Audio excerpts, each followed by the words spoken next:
സന്ധ്യാദീപത്തിലേക്ക് സ്വാഗതം. ചില ദിവസങ്ങൾ, ചില നാളുകൾ, ചില തിഥികൾ എന്നിവ ചില ആരാധനാമൂർത്തികളുടെ പ്രിയപ്പെട്ട സമയമായി കണക്കാക്കപ്പെടുന്നു. ഇനി കേൾക്കാം ഇന്നത്തെ സന്ധ്യാനാമം.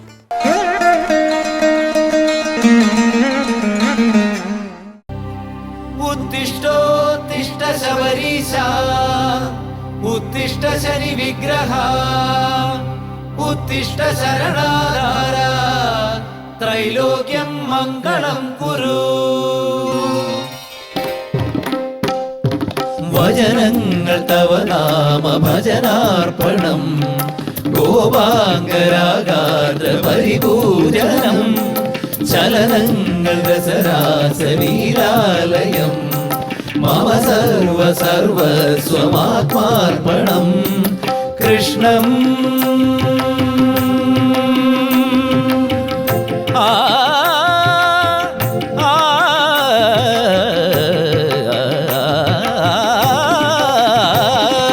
കൃഷ്ണം മുരളീലോലം ഗോപീവിലോലം മനസാ സ്മരാമി. ഗരി സരിനി സഗരിനി സനിത മഗമനിത മഗമപ, മഗരി സഗമനീനി മഗമനീനി സഗരി ഗമനീനി സനിത മപ, സഗരി ഗമനിനി സഗ ഗരിനി സഗരി സനിത മനിസ നിത മഗ മഗരി സഗരി ഗമനി മാനിത മഗരി മനി മനിനി സരി. സത്യം രഥപരിതത്വം മമ ഹൃദയ ഭക്തി സ്വരലുളിതം പ്രണതോസ്മി ഗുരുവായൂരേശം. പ്രതിദിനമനുചേത സ്മര ഹരിപാദം.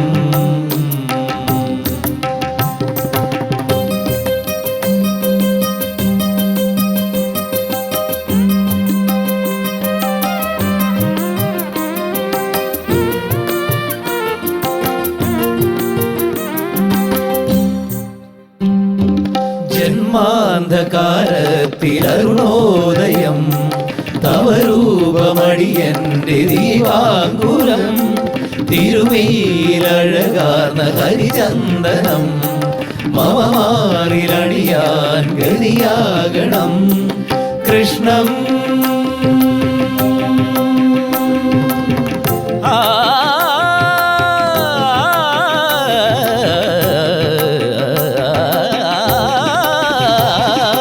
കൃഷ്ണം മായാബാലം ലീലാവിനോദം ശിരസ നമാമി. ഗരി സരിനി സഗരിനി സനിത മഗമനിത മഗമപ, മഗരി സഗമനീനി മഗമനീനി സഗരി ഗമനീനി സനിത മപ, സഗരി ഗമനിനി സഗ ഗരിനി സഗരി സനിത മനിസ നിത മഗ മഗരി സഗരി ഗമനി മാരിത മഗരി മനി മനിനി സരി. സത്യം പ്രദപരിതത്വം മമ ഹൃദയ ഭക്തി സ്വരലുളിതം പ്രണതോസ്മി ഗുരുവായൂരേശം. പ്രതിദിനമനുചേത സ്മര ഹരിപാദം.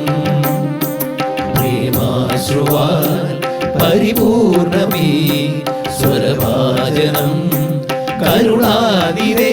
സത്യം പ്രണപരിതത്വം മമ ഹൃദയ ഭക്തി സ്വരലുളിതം പ്രണതോസ്മി ഗുരുവായൂരേശം. പ്രതിദിനമനുചേത സ്മര ഹരിപാദം.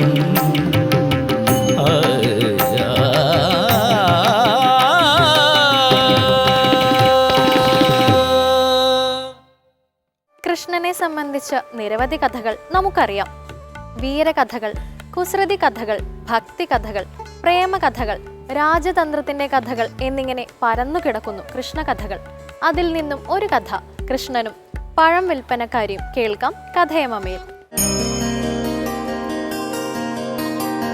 എല്ലാവർക്കും ഹൃദയം നിറഞ്ഞ നമസ്കാരം. കഥയമമ്മയുടെ ഇന്നത്തെ അധ്യായത്തിലേക്ക് എല്ലാവർക്കും ഹാർദമായ സ്വാഗതം. വിഷുക്കാലം തന്നെയാണ്. അതുകൊണ്ട് തന്നെ ഇന്നും ഒരു കൃഷ്ണ കഥയുമായിട്ടാണ് നിങ്ങളുടെ മുമ്പിൽ ഞാൻ എത്തിയിട്ടുള്ളത്. നോക്കൂ, നമുക്ക് എത്രയൊക്കെ കാര്യങ്ങൾ ഭഗവാന് കൊടുത്താലാണ് ഒരു പൂർണ്ണ സംതൃപ്തി വരിക, അല്ലേ? എന്തൊക്കെയാണ് ഭഗവാൻ ആളുകൾ കൊടുക്കുന്നത്? ഭഗവാന് സ്വർണ്ണക്കിരീടം കൊടുക്കുന്ന ആൾക്കാരുണ്ട്, ഭഗവാന് പട്ടുവസ്ത്രങ്ങൾ കൊടുക്കുന്ന ആൾക്കാരുണ്ട്, ഭഗവാൻ ആനയെ തന്നെ സമ്മാനമായിട്ട് കൊടുക്കുന്ന ആൾക്കാരുണ്ട്, ഭഗവാന് വാഹനങ്ങൾ സംഭാവനയായിട്ട് കൊടുക്കുന്ന ആൾക്കാരുണ്ട്. ഇങ്ങനെയുള്ള ഭഗവാന് കൊടുക്കുന്ന സമ്മാനങ്ങളിൽ വെച്ച് ഭഗവാൻ ഏറ്റവും പ്രിയമുള്ള സമ്മാനം ഏതായിരിക്കും എന്നൊന്ന് ചിന്തിച്ചാൽ ആ ചിന്ത അവസാനിക്കുന്ന ഒരു കഥയാണ് ഇന്നേ ദിവസം നമ്മൾ പരിചയപ്പെടാൻ പോകുന്നത്. ഒരു പഴം വിൽപ്പനക്കാരിയുടെയും ഭഗവാൻ ശ്രീകൃഷ്ണൻ്റെയും കഥയാണിത്. ഭഗവാൻ തൻ്റെ ബാല്യകാലത്തിൽ ഗോകുലത്തിൽ താമസിക്കുമ്പോൾ ഉണ്ടായിട്ടുള്ളൊരു കഥയായിട്ടാണ് ആചാര്യന്മാർ ഇതിനെ വ്യാഖ്യാനിക്കാറുള്ളത്. അപ്പോൾ ഈ ഒരു കഥ ശ്രവിക്കുന്ന സമയത്ത് ഭഗവാന്റെ ആ രൂപം മനസ്സിൽ സങ്കല്പിക്കാൻ നമുക്ക് എല്ലാവർക്കും സാധിക്കട്ടെ. ആ കുഞ്ഞുണ്ണി കൃഷ്ണനായിട്ടുള്ള ഗുരുവായൂരപ്പനെ എല്ലാവരും മനസ്സിലേക്ക് സങ്കല്പിക്കുക. ആ ഭഗവാന്റെ കഥയിലേക്ക് നമുക്കൊന്ന് കടന്നു ചെല്ലാം. ഒരിക്കലും ഭഗവാൻ രാവിലെ എല്ലാ സമയത്തും കുറച്ച് താമസിച്ച് എഴുന്നേൽക്കുന്ന ശീലം കുട്ടിയായിരിക്കുമ്പോൾ ഭഗവാൻ ഉണ്ടായിരുന്നു എന്നാണ്. താമസിച്ച് എണീറ്റ് കഴിഞ്ഞാൽ ഭഗവാൻ ആദ്യം ചെയ്യുക ഓടിച്ചെന്ന് അമ്മയെ കെട്ടിപ്പിടിച്ച് അമ്മയുടെ പാല് കുടിക്കുക എന്നുള്ളതാണ്. ഇങ്ങനെയാണ് അത്ര ഭഗവാന്റെ ഒരു ദിവസം തുടങ്ങുന്നത്. അന്നേ ദിവസം അമ്മ പുറത്തെവിടെയോ പോയിരിക്കുന്നൊരു സമയമായിരുന്നു. ഉണ്ണി എണീറ്റപ്പോൾ അമ്മയെ കാണുന്നില്ല.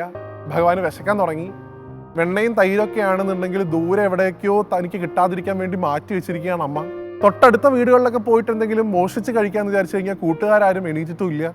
അപ്പോൾ ഭഗവാൻ ഇങ്ങനെ ശങ്കിച്ചിരിക്കുന്ന സമയത്ത് ദൂരെ നിന്ന് ഒരു സ്ത്രീയുടെ ശബ്ദം കേട്ടു എന്നാണ്. അവർ വിളിച്ചു പറഞ്ഞുകൊണ്ട് നടന്നിരുന്നത് ഫലങ്ങൾ വേണോ ഫലം വേണോ എന്നൊക്കെയാണ് അത്രേ. അപ്പോൾ ഭഗവാൻ തമാശയായിട്ട് ചിന്തിച്ചു മനസ്സിൽ നിന്ന് പറയാറുണ്ട് ആചാര്യന്മാർ, സാധാരണ എല്ലാവർക്കും ഫലം കൊടുക്കാറുള്ളത് ഞാനാണ്. ചെയ്തതിൻ്റെ കർമ്മഫലം ആൾക്കാർക്ക് കൊടുക്കുക എന്നുള്ളതാണ് എൻ്റെ ഉത്തരവാദിത്വം. ഇത് ആദ്യമായിട്ട് ഒരാൾ എന്നോട് ഫലം വേണമെന്ന് ചോദിക്കുന്നുണ്ട്. എന്തായാലും ആ ഫലം ഒന്ന് വാങ്ങിയിട്ട് തന്നെ കാര്യം എന്ന് കരുതി ഭഗവാൻ ആ ചേച്ചിയെ, അവരുടെ സഹോദരസ്ഥാനിയായിട്ടുള്ള ഒരാളാണ്, മുതിർന്ന ആളാണ്, അവരെ കൈ കൊട്ടി വിളിച്ചു. അപ്പോൾ വലിയൊരു കൂടെയായിട്ട് ഇത്തിരി പ്രായമായിട്ടുള്ള ഒരു സുന്ദരിയായിട്ടുള്ള ഒരു പെൺകുട്ടി ഭഗവാന്റെ അടുത്തേക്ക് വന്നു.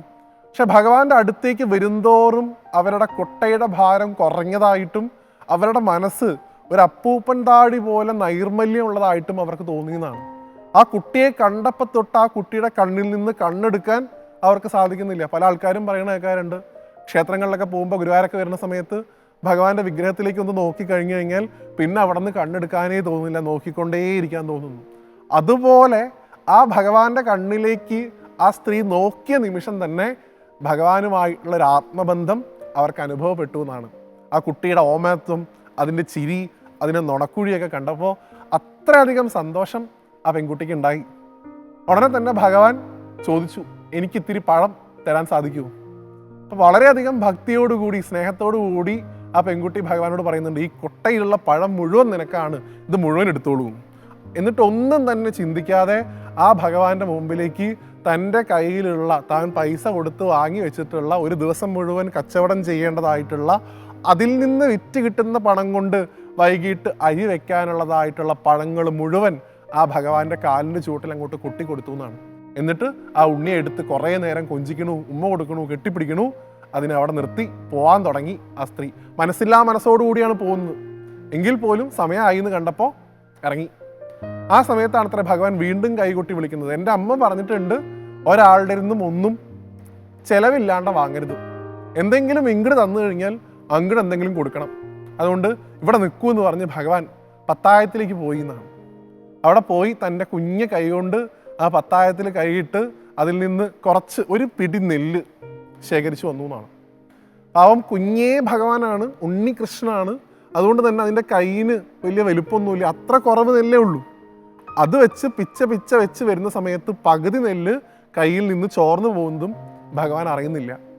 എന്തു തന്നെയായാലും ശേഷിച്ച ഒരു 4-5 നെൽമണികൾ ആ കൂടയിലേക്ക് ഇട്ട് കൊടുത്തിട്ട് പറഞ്ഞു അത്രേ, സന്തോഷമായില്ലേ എന്ന്. ആ പെൺകുട്ടി ചിരിച്ചു കളിയാക്കിയിട്ട്, ഇതാണോ ഇവൻ എനിക്ക് തരുന്നത്? എന്തിനാണ് നീ എനിക്ക് എന്തെങ്കിലും തന്നത് കൃഷ്ണ? നിന്റെ ഈ ചിരി മാത്രം പോരെ എനിക്ക്, അത് കണ്ടാൽ തന്നെ എനിക്ക് സന്തോഷമാവും, എനിക്ക് ഒരു പ്രതിഫലവും വേണ്ടാന്ന് പറഞ്ഞ് ആ കൊട്ട എടുത്ത് പോയി എന്നാണ്. പക്ഷെ പോകെ ആ കൊട്ടയുടെ ഭാരം വളരെയധികം വർദ്ധിക്കുന്നതായിട്ട് ആ സ്ത്രീക്ക് തോന്നുന്നു. അവിടെ കണ്ട ഒരു അത്താണി എന്ന് വിളിക്കപ്പെടുന്ന ഭാരം ഇറക്കി വെക്കുന്ന സ്ഥലത്ത് അവർ ആ കുട്ട ഇറക്കി വെച്ച് അതിലേക്ക് നോക്കിയപ്പോൾ കണ്ടത് ആ കുട്ട നിറയെ സ്വർണ്ണ നാണയങ്ങളും വിശേഷപ്പെട്ട രത്നങ്ങളും സ്വർണ്ണാഭരണങ്ങളും ഒക്കെ കൊണ്ട് നിറഞ്ഞൊരു കുട്ടയാണ് അത്രേ കണ്ടത്. ആ കണ്ട ആ സമയത്ത് തന്നെ ആ സ്ത്രീയുടെ കണ്ണിൽ നിന്ന് ധാരധാരയായിട്ട് കണ്ണുനീര് വന്നു എന്നും അവർ ഉറക്കെ കൃഷ്ണ എന്ന് വിളിക്കുകയും ചെയ്തു എന്നുമാണ് ആ കഥയിൽ പറയുന്നത്. നോക്കൂ, എന്താണ് ഈ കഥയിൽ നിന്നൊക്കെ നമ്മൾ മനസ്സിലാക്കേണ്ടത്? ആത്യന്തികമായിട്ട് നമ്മൾ എന്ത് കൊടുത്താലും അത് സ്നേഹത്തോടുകൂടി ഭക്തിയോടുകൂടി കൊടുക്കുമ്പോൾ മാത്രമേ ഭഗവാൻ സ്വീകരിക്കുന്നുള്ളൂ. ഒന്നും തിരിച്ചൊന്നും പ്രതീക്ഷിക്കാതെ കൊടുക്കാൻ നമുക്ക് സാധിക്കുകയും വേണം. ഭഗവാന് വെണ്ണ കൊടുക്കുമ്പോൾ, ഭഗവാന് പാൽപ്പായസം കൊടുക്കുമ്പോൾ, ഭഗവാന് കദളിപ്പഴം കൊടുക്കുന്ന സമയത്ത് നമ്മുടെ മനസ്സിൽ അറിയാതെ ഒരു ചിന്തയുണ്ട്, ഇത് സ്വീകരിച്ച് കൃഷ്ണൻ എനിക്ക് ഇന്ന കാര്യം ചെയ്തു തരും, ഇത് നടത്തി തരും, അതിനാണ് ഞാനിത് കൊടുക്കുന്നത്. ആ ചിന്തയോടുകൂടി എന്തൊക്കെ നമ്മൾ ഭഗവാന് കൊടുത്തിട്ടും പ്രത്യേകിച്ചൊരു കാര്യമില്ല. ഭഗവാനെ ഇത് അവിടുത്തെ സന്തോഷത്തിന് വേണ്ടിയിട്ട് എന്ന് പറഞ്ഞുകൊണ്ട് കൊടുക്കുമ്പോൾ മാത്രമാത്രേ ഭഗവാൻ അതിനെ സ്വീകരിച്ച് നമ്മൾ ആവശ്യപ്പെടുന്നതും അതിനപ്പുറവും തന്ന് നമ്മൾ അനുഗ്രഹിക്കുന്നത്. അതുകൊണ്ട് ഞാൻ എപ്പോഴും പറയാറുള്ള കാര്യമാണ്, ഭഗവാന്റെ കയ്യിൽ നിന്ന് എന്തെങ്കിലും നമ്മൾ പ്രതീക്ഷിക്കുന്നുണ്ടെങ്കിൽ ഒരു കാരണവശാലും അത് ഭഗവാനോട് ചോദിക്കാതെ ആ ഭഗവാനെ സ്നേഹിച്ചുകൊണ്ടേയിരിക്കുക. നമ്മുടെ ഉള്ളിലാണ് ഭഗവാൻ ഇരിക്കുന്നത്. നമ്മുടെ ഉള്ളിൽ എന്തൊക്കെ ഉണ്ട് എന്നുള്ളത് ഭഗവാനെ പോലെ അറിയാവുന്ന മറ്റാരും തന്നെ ഇല്ല. അതുകൊണ്ട് ഭഗവാൻ പറഞ്ഞതുപോലെ പത്രം പുഷ്പം ഫലം തോയം, എന്തെങ്കിലും ഒന്ന് ഭക്തിയോടുകൂടി എനിക്ക് തന്നാൽ ഞാൻ സ്വീകരിക്കും എന്ന് ഭഗവാൻ ആണയിട്ട് പറഞ്ഞിട്ടുണ്ട്. നമുക്ക് എല്ലാവർക്കും ഭക്തിയോടുകൂടി നമ്മുടെ മനസ്സിനെ ഒരു താമരപ്പൂവാക്കി ഭഗവാന് സമർപ്പിക്കാൻ സാധിക്കട്ടെ എന്ന് ഈ കഥയിൽ നിന്ന് പഠിക്കാം. മറ്റൊരു കഥയുമായി വീണ്ടും കാണുന്നത് വരെ എല്ലാവർക്കും നന്ദി, നമസ്തേ.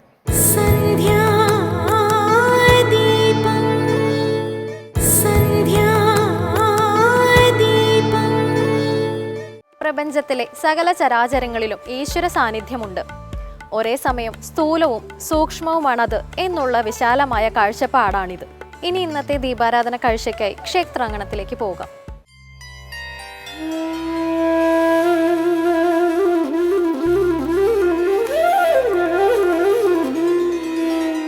കൃഷ്ണ ഹരേ ജയ കൃഷ്ണ ഹരേ ജയ കൃഷ്ണ ഹരേ ജയ കൃഷ്ണ ഹരേ കൃഷ്ണ ഹരേ ജയ കൃഷ്ണ ഹരേ ജയ കൃഷ്ണ ഹരേ ജയ കൃഷ്ണ ഹരേ.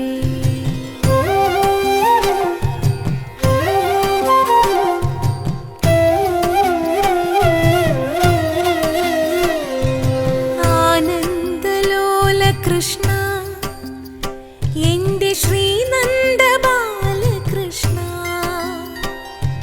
കാത്തരുളീടു കൃഷ്ണ. ഓരോ പ്രദക്ഷിണങ്ങളും ആത്മാവിലേക്കുള്ള തീർത്ഥയാത്രകൾ തന്നെയാണ്. പുലിയൂർക്കോട് ശ്രീകൃഷ്ണസ്വാമി ക്ഷേത്രത്തിലെ പ്രദക്ഷിണ വഴികളിലും നിറയുന്നത് ഒരു ദ്വാപര ദേവസംഗീതം തന്നെയാണ്. സന്ധ്യാസമീരനാം സൗഭാഗ്യദായക വസുദേവദേവ കൃഷ്ണ, എന്റെ വനമാലിയായ കൃഷ്ണ. ഭഗവാനിലേക്കുള്ള ഓരോ യാത്രകളും ഒരു തുടർച്ച തന്നെയാണ്. ജന്മങ്ങൾക്കപ്പുറത്തു നിന്ന് തുടങ്ങിവെച്ച ഒരു യാത്രയുടെ തുടർച്ച പോലെ. അതുകൊണ്ട് തന്നെയാണ് ക്ഷേത്രമുറ്റത്ത് പാദം സ്പർശിക്കുമ്പോൾ തന്നെ ദ്വാപരയുഗങ്ങൾക്കപ്പുറത്തു നിന്ന് ഒരു മുരളീഗാനമുതിരുന്നതും ഹൃദയം ഒരു യമുനയായി ഒഴുകുന്നതും. രാമകൃഷ്ണ എന്റെ ശ്രീവത്സധാരി കൃഷ്ണ, കൺകണ്ട ഗോപകൃഷ്ണ എന്റെ കണ്ണീർ തുടച്ച് കൃഷ്ണ, കായാമ്പുവർണ്ണനാം രാജീവലോചന കല്യാണചാരു കൃഷ്ണ. ശ്രീകോവിലിനുള്ളിലിരുന്ന് ഭഗവാൻ പുഞ്ചിരി തൂകുകയാണ്. ഭഗവാനെ, ഈ പുഞ്ചിരിയിലുണ്ട് സർവ്വതും. അനാദിയായ കാലത്തിൻ്റെ തിരശീലയിൽ ഈ ജന്മം ഇവിടെ നിന്നെ ഭജിക്കുമ്പോൾ അതാത് കാലഘട്ടത്തിൽ ഭഗവാനെ സ്തുതിക്കാൻ ഓരോ ദേശത്തിനും ഓരോ ക്ഷേത്രമുണ്ടാകും. അത് ആ ദേശവാസികളുടെ ജീവിതത്തിലും സ്വപ്നങ്ങളിലും ഭഗവത് ചൈതന്യം നിറയ്ക്കും. അതിനായി ഭഗവാൻ തന്നെയാണല്ലോ ഓരോ ക്ഷേത്രവും ഉണ്ടാകാനുള്ള കാരണവുമാകുന്നത്. തിരുവനന്തപുരം ജില്ലയിലെ ശ്രീകാര്യത്തിനടുത്താണ് പുലിയൂർക്കോട് ക്ഷേത്രം സ്ഥിതി ചെയ്യുന്നത്. 1000 വർഷങ്ങൾക്ക് മുമ്പേ ജീവിച്ചിരുന്ന ചെമ്പഴന്തി രാജാവെന്നറിയപ്പെടുന്ന നമ്പൂതിരിയുമായി ബന്ധപ്പെട്ടതാണ് ക്ഷേത്രചരിത്രം. ആ കാലഘട്ടത്തിൽ അതിമനോഹരമായിരുന്ന വനപ്രദേശമായിരുന്നു ഇവിടം. താമരപ്പൊയ്കകളും കാട്ടുവള്ളികളെ ചുംബിച്ചൊഴുകുന്ന തെളിനീരുറവകളും സുഗന്ധവാഹികളായ മഹാവൃക്ഷങ്ങളും നിറഞ്ഞ സുന്ദരവനം.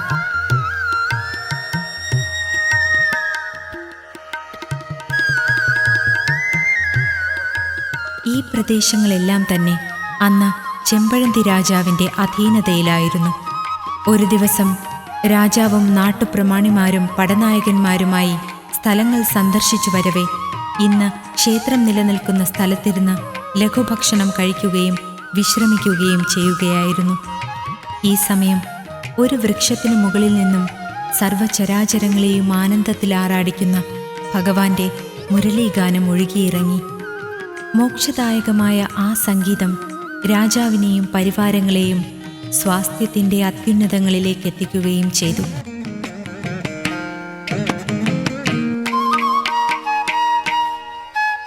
തുടർന്ന് ജ്യോതിശാസ്ത്ര വിധിപ്രകാരം ഭഗവാന്റെ ദിവ്യ ചൈതന്യം ഈ ഭൂമിയിലുണ്ടെന്ന് തിരിച്ചറിയുന്ന രാജാവ് ശില്പികളെ വരുത്തി സ്ഥലനിർണയം നടത്തി ക്ഷേത്രനിർമ്മാണം തുടങ്ങുകയും ചെയ്തു.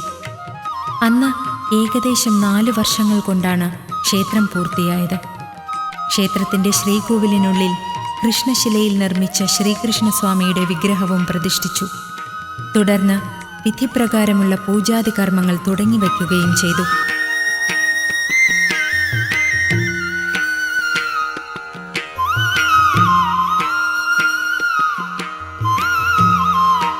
വർഷങ്ങൾക്ക് ശേഷം രാജാവ് നാട് നീങ്ങിയപ്പോൾ ഇളമുറ നമ്പൂതിരിമാർ ഭരണം തുടരവേ ശ്രീകാര്യത്തു മഠം പോറ്റിമാർക്ക് ക്ഷേത്രത്തിൻ്റെ അനന്തരാവകാശം കൈവന്നു ചേരുകയായിരുന്നു. ശ്രീകാര്യത്ത് പോറ്റിമാർ ക്ഷേത്രഭരണം ഏറ്റെടുക്കുന്നത് ഏകദേശം 1100 വർഷങ്ങൾക്ക് മുൻപാണ്.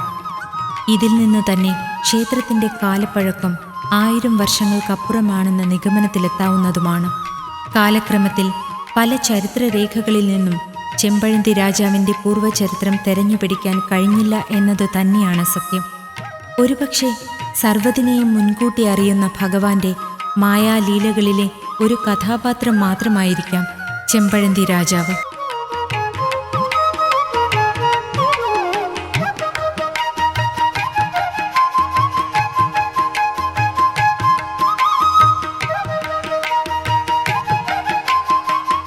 ഈ വിശ്വനാടകത്തിലെ ആകാശത്തിലും ജലത്തിലും ഭൂമിയിലും അഗ്നിയിലും വായുവിലും എന്നു വേണ്ട ഓരോ തന്മാത്രകളുടെ പോലും ജീവതാളങ്ങളിൽ നിറഞ്ഞു നിറഞ്ഞു നിൽക്കുന്നു ഭഗവത് ചൈതന്യം.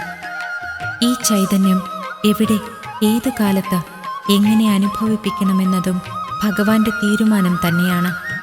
അങ്ങനെയെങ്കിൽ ഈ ദേശവാസികളുടെ പൂർവ്വജന്മങ്ങളുടെ പുണ്യം തന്നെയാണ് ഈ ക്ഷേത്ര ദർശനത്തിലൂടെ ഭഗവത് ചൈതന്യത്തെ അനുഭവിച്ചറിയാൻ കഴിയുന്നതും.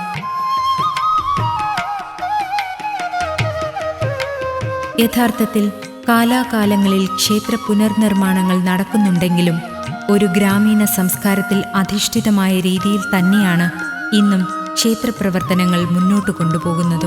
ബലിക്കൽ പുര കഴിഞ്ഞ് നമസ്കാര മണ്ഡപത്തിനടുത്തു നിന്നാൽ ക്ഷേത്രത്തിൻ്റെ അതിമനോഹരമായ ശ്രീകോവിൽ കാണാം.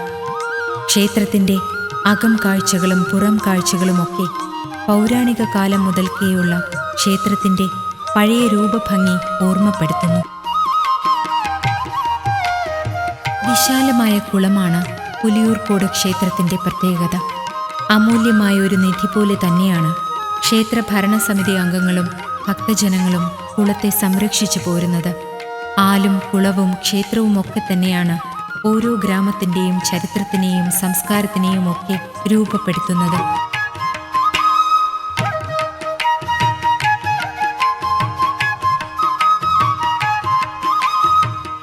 എത്രയെത്ര തലമുറകളാണ് ഈ ക്ഷേത്രമുറ്റത്തു നിന്നും ആത്മബോധങ്ങളിലേക്ക് അതിജീവന മന്ത്രം നിറച്ച് നിരവധി ദേശങ്ങളിലേക്ക് ചേക്കേറിയത്.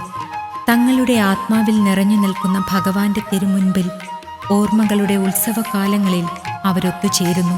അപ്പോഴൊക്കെ അവരുടെ ആത്മാവ് മന്ത്രിക്കുന്നതും തങ്ങളെ ശരിയായ പാതയിലൂടെ നയിച്ച് ജീവിത വിജയങ്ങളിലേക്ക് എത്തിച്ച ഗ്രാമദൈവത്തിനെക്കുറിച്ചും ക്ഷേത്ര സംസ്കാരം അവർക്ക് സമ്മാനിച്ച ആത്മീയ ബോധത്തിൽ അധിഷ്ഠിതമായ ഒരു ചൈതന്യവത്തായ ജീവിതത്തെക്കുറിച്ചുമായിരിക്കും. അതുകൊണ്ട് തന്നെയാണ് ഓരോ ഗ്രാമത്തിനും ഓരോ ക്ഷേത്രം എന്ന സങ്കല്പം പരമ്പരാഗത കാലം മുതൽക്കേ നിലനിൽക്കുന്നത്.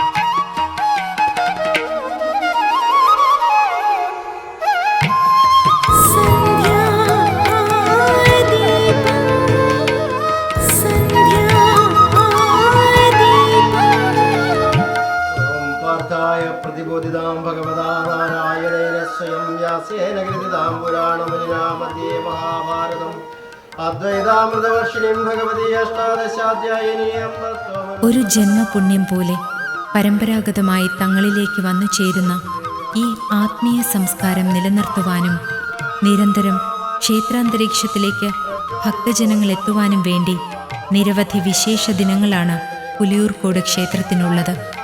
അവയിൽ പ്രധാനപ്പെട്ട വിശേഷ ദിനങ്ങളാണ് അഷ്ടമിരോഹിണി, നവരാത്രി പൂജ സപ്താഹം, വൃശ്ചിക വിളക്ക്, മണ്ഡലകാലം മുതൽ മകരവിളക്ക് വരെയുള്ള പ്രത്യേക പൂജകൾ, കൂടാതെ രാമനവമി, കുചേല ജയന്തി, സ്വർഗവാതിൽ ഏകാദശി, അഖണ്ഡ നാമജപം എന്നീ വിശേഷ ദിനങ്ങളിൽ പങ്കുചേരാനും ഭഗവാന്റെ ദർശന സൗഭാഗ്യം നേടുവാനും ഈ ദേശവാസികളും മറ്റ് ദേശവാസികളും അടക്കം അനവധി പേരാണ് ഇവിടെ എത്തിച്ചേരുന്നത്.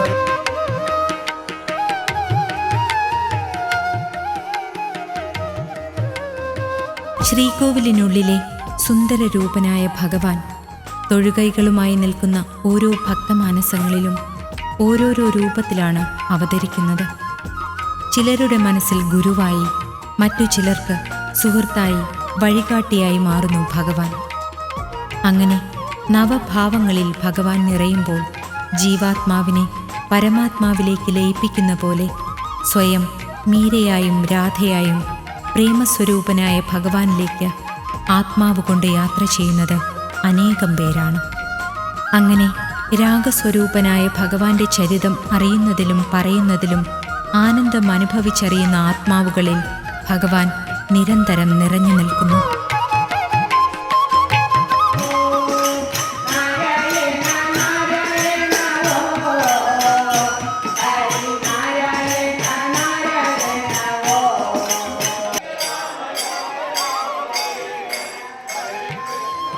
പ്രദക്ഷിണ വഴികൾ ആനന്ദോത്സവങ്ങളാക്കി ഭജനാർച്ചനകൾ തുടങ്ങി.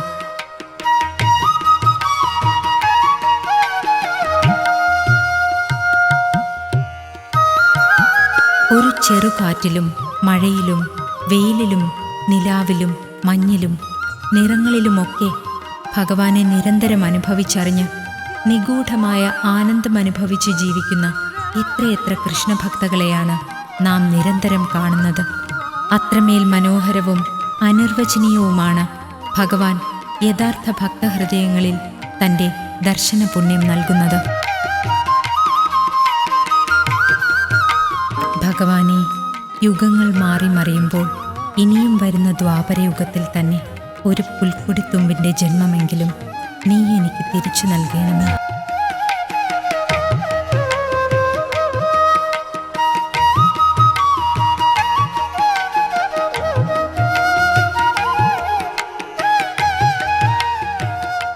ഞാൻ ഒഴുകുകയാണ് നിന്നിലേക്ക് തന്നെ, യുഗാന്തരങ്ങളായി നിന്റെ മുരളീനാദം പോലെ.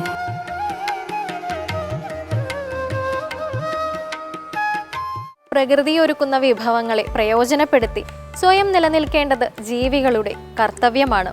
ചുറ്റുപാടുകളിൽ നിന്ന് നമുക്ക് അത്യാവശ്യമുള്ളത് മാത്രം സ്വീകരിക്കുക. ഇന്നത്തെ സന്ധ്യാദീപം ഇവിടെ പൂർണ്ണമാകുന്നു. ഏവർക്കും നന്ദി.